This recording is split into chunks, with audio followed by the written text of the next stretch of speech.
Comment réguler l'intelligence artificielle sans brider son développement? Une question essentielle, d'autant qu'Américains et Chinois font la course en tête à coups de milliards de dollars face à des Européens champions de la régulation. En France, un comité interministériel d'experts a été créé, voulu par Emmanuel Macron, pour adapter la stratégie nationale. La régulation passera, elle, par une loi que les députés ont commencé aujourd'hui à examiner. Alors, est-ce la bonne méthode? On voit ça avec Richard Bonnet et Christian Mignard. Nourri par la recherche. Le président Macron l'avait annoncé mi-juin à Paris lors du Salon des startups. Le comité interministériel sur l'intelligence artificielle a pris son envol le 19 septembre dernier. Il réunit 15 experts du sujet venus de plusieurs disciplines. Sa mission est mettre d'ici 6 mois des propositions pour adapter le pays à cette technologie. L'intelligence artificielle, c'est plein de choses. Il y a des enjeux sur la manière dont ça peut changer le monde du travail.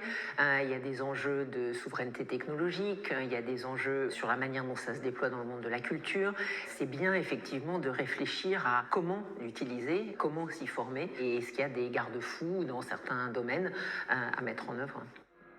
En 10 ans, l'intelligence artificielle s'est infiltrée dans tous les secteurs de la société, industrie, santé, finance.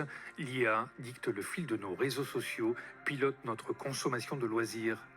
Vous n'êtes pas en mesure, avec votre cerveau, d'appréhender la consommation en film de 150 millions de personnes qui sont abonnées à Netflix et d'en déduire que tel individu va aimer tel film. C'est de l'intelligence suprahumaine et artificielle. Là, avec ChatGPT, avec cette nouvelle génération d'intelligence artificielle générative, on s'approche de façon assez effrayante d'une intelligence humaine. Face à ces perspectives, les pouvoirs publics sont en alerte, particulièrement sur le vieux continent. Et il y a une spécificité européenne, c'est ce développement d'une réglementation, d'un projet de réglementation sur l'intelligence artificielle qui s'appelle l'Artificial Intelligence Act.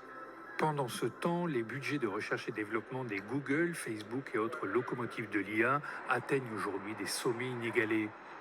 Le budget R&D cumulé des GAFAM, c'est un ordre de magnitude infiniment supérieur au budget de la recherche scientifique au niveau européen. On ne peut pas lutter. Les Américains, mais aussi les Chinois, mènent aujourd'hui la course au développement de l'intelligence artificielle. Les Européens tentent de rester dans la compétition, plus en tant que régulateurs qu'acteurs.